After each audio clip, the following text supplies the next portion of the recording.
Things We Do by Josh Bell. Looking up at the stars framed inside the circle of drunken treetops, listening to the soft tick, tick, ticking of hot embers and smelling their sweet, woody perfume, it hit him. I'm fucking homeless.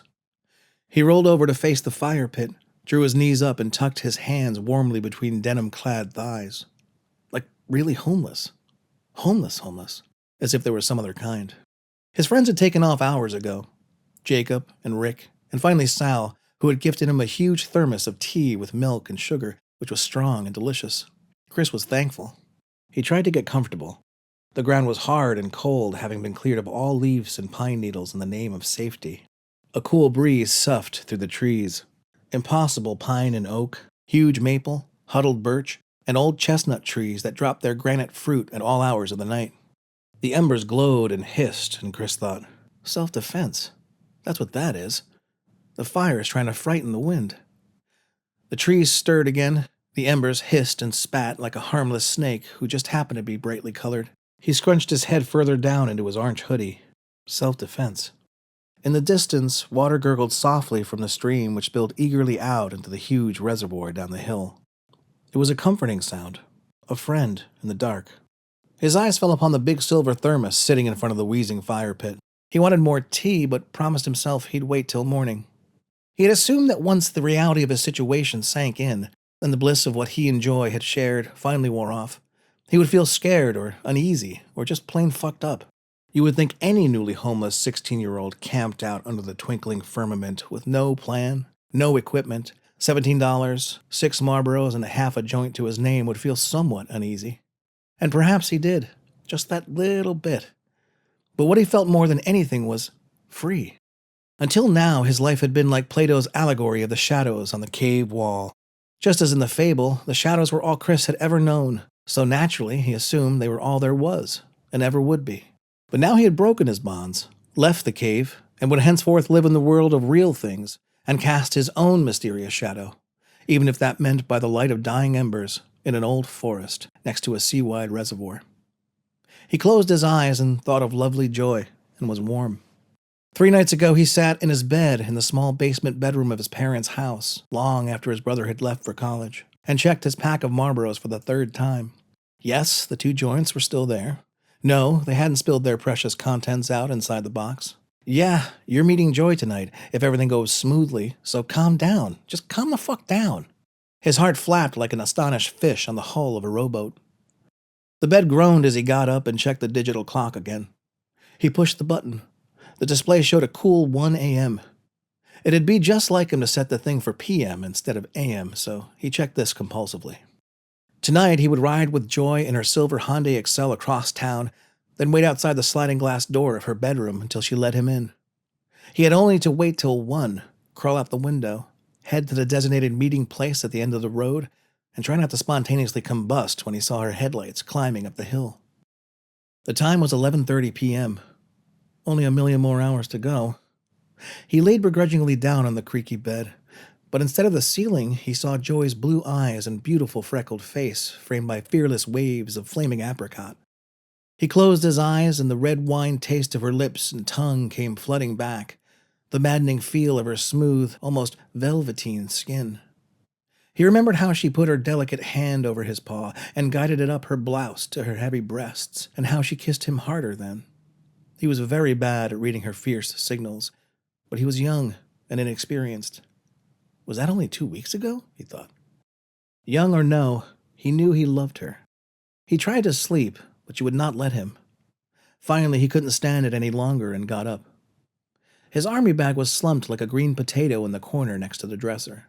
He snatched it up and tossed in a sketchbook, 2 pens, some pencils, a kneaded eraser, a pack of gum, and 2 marble notebooks filled with sad, romantic, and of course, angsty poetry. There were also clothes and a toothbrush from last week's camping trip with Rick and Jake that he didn't bother to take out. He glanced around the room, dismissed his guitar as too cumbersome, then thought of condoms, which he didn't have, and his jeans became uncomfortably tight in the crotch. Well, maybe she'll have some? He had never used condoms. He had never not used them either. The clock read 12:38 a.m. when he slithered out the window and into the warm black haze in the name of new love. The ride to her house was a blur of giddy laughter, doors music, and ravenous hands. Her hair was damp and lay in tousled orange waves that looked like some new kind of candy, something spun and delicious.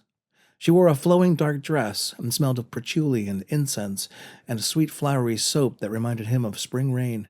And all the while the street reeled by and the trees leaned into the headlamps to glimpse their budding romance. When they arrived at her house, they went for a walk under the fuzzy stars and filled the night with smoke, heady conversation, and the sort of laughter that was difficult to stop once it got started. They held hands, and he was very high. After a bit, they headed back, arm in arm. What a woman, he thought, as he stood in her backyard staring at the shadowy reflection of late June trees in the dark sliding glass door. He thought of her as a woman because she was incredibly smart and driven, and already seemed to know exactly what she wanted out of life. He couldn't imagine knowing anything like that. She was also built like a woman, with curves that would turn a Renaissance painter into a trembling impressionist. My God, he couldn't wait to kiss her tonight. He saw a flash of their restless shadows on her bedroom wall and was instantly nervous. If he had one wish, just one wish, it would be not to look utterly clueless tonight. His heart beat wildly, and he had to bend over slightly to avoid the tightness in his jeans again. The lights came on, then dimmed. He could just make out her shape through the lavender curtains as she approached. It seemed even her vaguely sketched silhouette had incredible sex appeal. What a woman. She slid the curtain and door over like a beautiful thief and led him inside, all whispers and noisy kisses. The place felt cool and smelled of incense and freshly washed clothes. This was only his third time in her room, the first night, but he was already woozy-brained with association. She shushed the door closed and led him over to the bed on the far side of the room. They stood facing each other. "Mom's still up," she said, quietly. "Yeah? Yep." She bit her lip. "Damn night owls." He arched an eyebrow cartoonishly and stared at her, then down at himself, then at her. "I hear they're a real problem this time of year." He wrinkled the corners of his eyes. She shoved him gently, then huffed a lock of hair out of her face. "I'll have to go say goodnight at some point." The lock of hair returned, and Chris swept it delicately behind her ear. "Come here." He pulled her close and kissed her glossy lips, then made her neck shiny and pink. She let out an involuntary little groan. He went to lay her down on the bed. She stiff-armed him playfully. "What did I just say?" Her smiling eyes gleamed. Right, he said. She straightened, kissed his cheek, then went over to her dresser. He watched her apply chapstick, then slip out of her dress and into sweats and a t-shirt. His face felt very warm. Fully clothed now and beaming, she closed the gap between them, graceful as a dancer and smiling a sly little smile. "Be right back." Her breath was sweet and he wanted her badly. He nodded, dazed. "Stand up straight," she said curtly, and took a step back to examine him. "You're all bent." She flashed him that coy, all-knowing smile and whirled away. He watched her hair disappear around the corner and heard the soft thump, thump, thump of small feet on carpeted stairs, and the click, creak, thud of a heavy door. The tapestries on the wall took a deep breath. He was nervous. He couldn't shake it. He wanted to take the lead at least a little before he lost his nerve. He sat on the firm, queen-size bed, which was low on its platform, and wedged against the corner of the room so the flank and head had their own walls. The room was a big open number, with some chairs and a table in the corner next to the sliding door. A long wall ran the length and held up a huge tie-dye tapestry, a clock, and a large monochrome photo of Jim Morrison leaning and baring his teeth. Under the tapestry, an antique white wood dresser and a black stereo cabinet. 2 candle-dim halogen lamps stood watching it all in opposite corners like guardsmen. His favorite tapestry was behind him, over the bed, the color of crushed grapes in the soft light. Time crawled, and he wondered what was taking so long. He wrenched his shirt off and sat there, waiting. He hummed and patted his thighs and bounced and waited. He swiped a gray Polaroid camera off the nightstand, pointed it at himself, screwed up his face, then went blind for 5 minutes. By the time he could see again, he heard the door and her footsteps. She turned the corner. Her face was a ghostly green. Good God! He sprang up and took her hands in his. She stared up with sorrowful blue eyes. "What is it?" "Your parents called." His face went cold. "What?" Everything seemed far away, like staring down the wrong end of a telescope. "They're looking for you." No, he stammered. "That can't possibly—" He thought of everything. Made it foolproof. Checked and triple-checked. The clock on the wall behind her suddenly slammed into focus, and the hinges of his jaw broke. 1:40 a.m. He slumped down on the bed, and her hand slid through his limp grasp. He sat, quietly, staring at nothing. Joy eased down beside him. "They heard your alarm going off, and when they went down to check, I wasn't there." He was toneless, expressionless. He flopped backwards and stared at the ceiling, feeling the cool comforter against his back and outstretched arms. Holy shit. There was a long, frigid silence. "Chris?" Still staring at the ceiling. "Does your mom know I'm here?" She shook her head. "Do you want me to drive you back?" "No." She touched his shoulder. He looked at her, brown eyes blazing. "I don't ever want to go back." Great love rises and falls, unconcerned with mundane matters or plans scribbled on calendars. Some love churns listlessly, like that of earth and sun, simmering slowly in and out of eons, while others burn hot for a single sizzling flash. The opposing charges that etch their neon staircase through furious winds and merciless hail do so out of an intense, uncompromising need to join together, to make themselves one, if only for a fleeting instant, but fully and truly. And when at last they finally meet, the world shudders and car alarms blare like wedding bells, and the windows of tall houses burst and rain down like great fistfuls of rice. "I love you so much," she gasped, as he thrust his uncompromising need into hers and kissed the soft-proof dough of her breasts. He tried to answer, but it was like talking with your mouth full, and he may as well have thought of her as bread or milk or honey then, because she was feeding him, and he was hungry.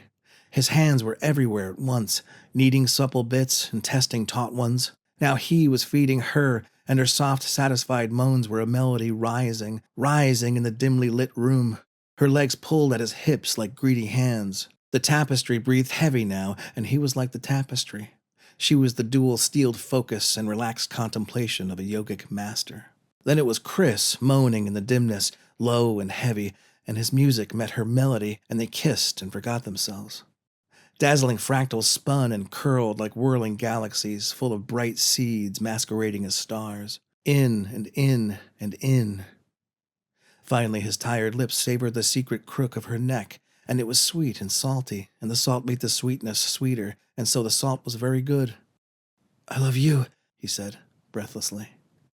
They touched foreheads, laced their hands together, and looked into each other's eyes fully and truly. Outside, thunder rumbled faintly in the distance. Dapples of sunlight eased him out of sleep. He opened his eyes, and the gleam of silver from the thermos beckoned. The smell of pine was strong in the cool morning air. Birds twittered sprightly, and squirrels scurried about hunting for chestnuts and acorns. Joy was coming to pick him up tonight, and he couldn't wait to see her. He was excited to show her the intimate campground with its romantic vistas. He drank tea, and it was warm and satisfying, though the urge to smoke a cigarette came in strong waves and was a source of irritation. He'd have to conserve all his resources until payday. His stomach growled. He got up and followed the sound of water to fetch the carton of eggs he had weighted down in the cold, clear stream yesterday. He made breakfast over the fire using the pan he had found on a hike and a spatula Rick had swiped from his parents' grill. As he ate, he remembered his dream and thought again of Joy. After they had made love for the first time, they made love for the second, then the third. They slept for a few hours, then she woke him in the bluing morning to ask where she should take him. "I know a spot, but it's not too much trouble." "None," she said. "Will you be okay?"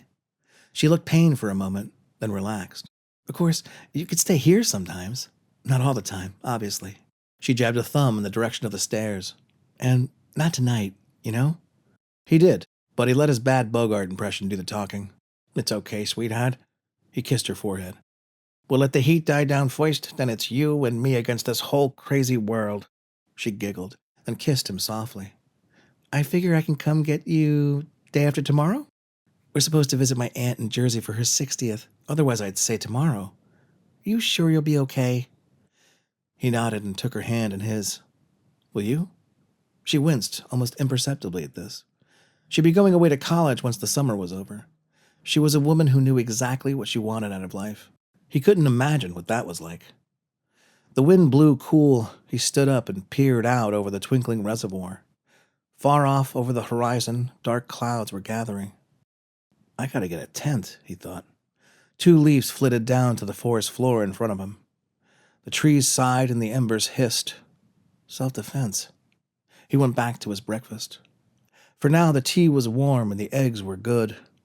Though a little salt would be nice. He nodded and chewed mindfully. A little salt would be good.